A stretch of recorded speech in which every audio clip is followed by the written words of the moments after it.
Someone Like You by Adele, starting with the notes A, C sharp, E, C sharp. I'll take 4 beats worth of that.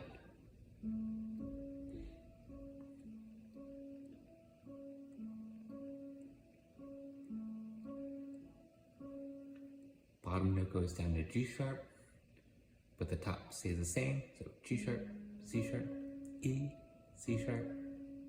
So 4 beats worth of that.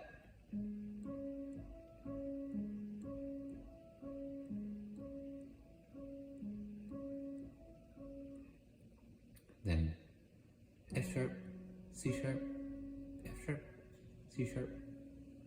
4 beats of that.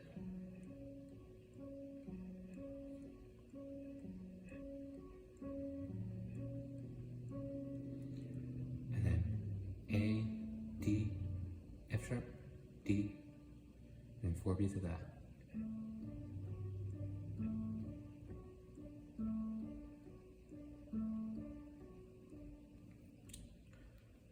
Bass notes, A and E. Bottom goes down to G sharp and E, F sharp and C sharp, D and A.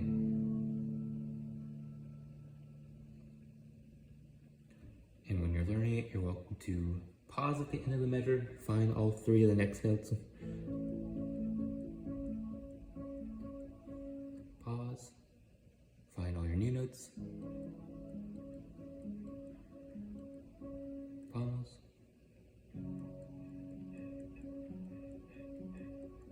Pause.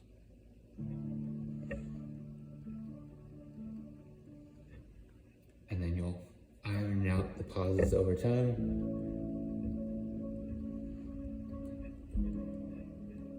And be like eyeing the next change before it happens.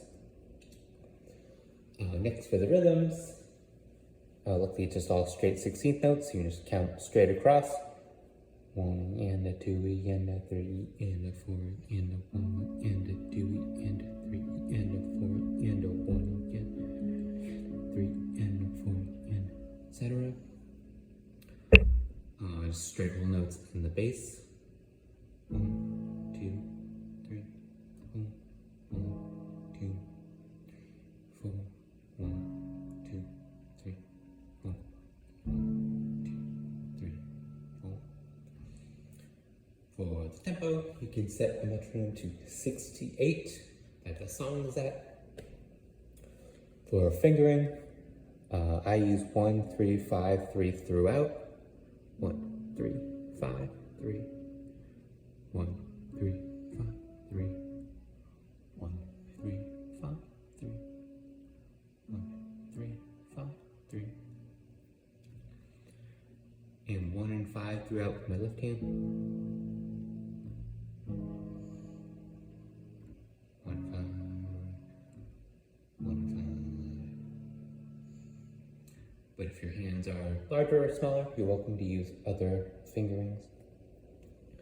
Next, for the harmony, you stack all the notes in thirds. You get an A major for the first one, and stack that as closely as you can in thirds. You get a C sharp minor,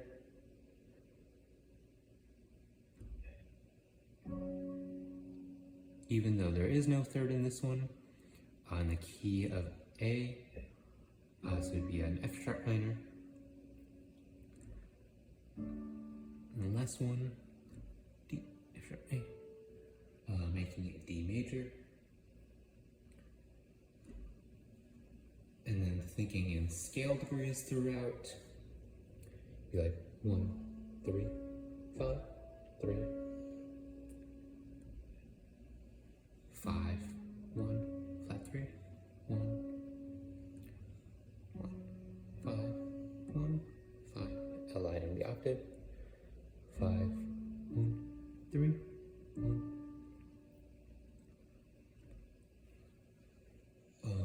So then you can think of like groups and shapes, and then you won't have to muscle it out so hard every single letter, and you'll be able to like visualize the harmony in the shapes.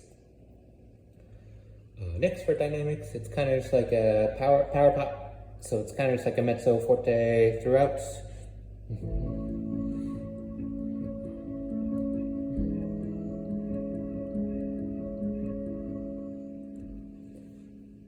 As far as the balance between the hands goes, in recording, the left hand kind of has a padding role while the right hand kind of sings on top. But kind of both hands are accompaniment, so then you can try both hands equal.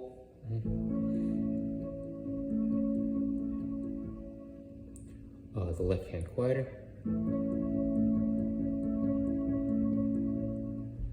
Or the left hand can have like dominant.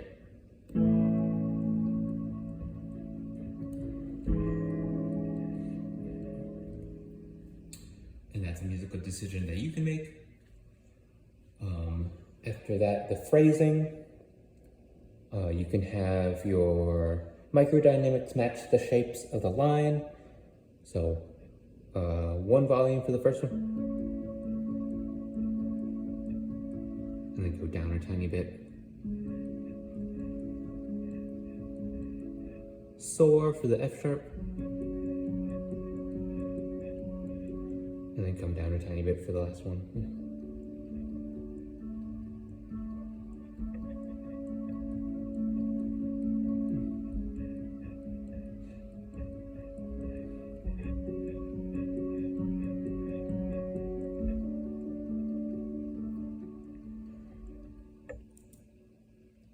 And then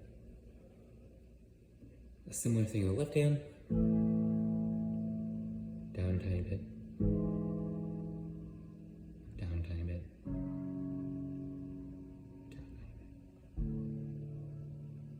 And then back to where you started.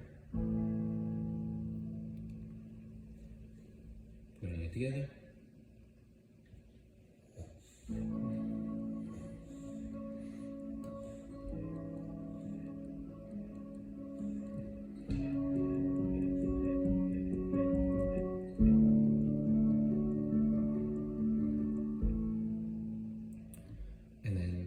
Recording, they also have the top note pop out, and that's kind of a characteristic.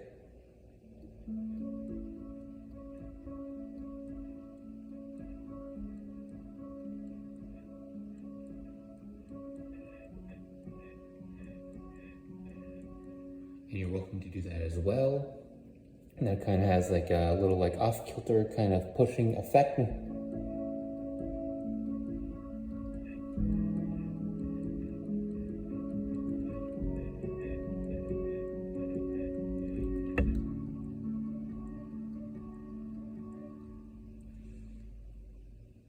And as far as the sound, timbre, and articulation, it's kind of just like, pretty legato, smooth throughout.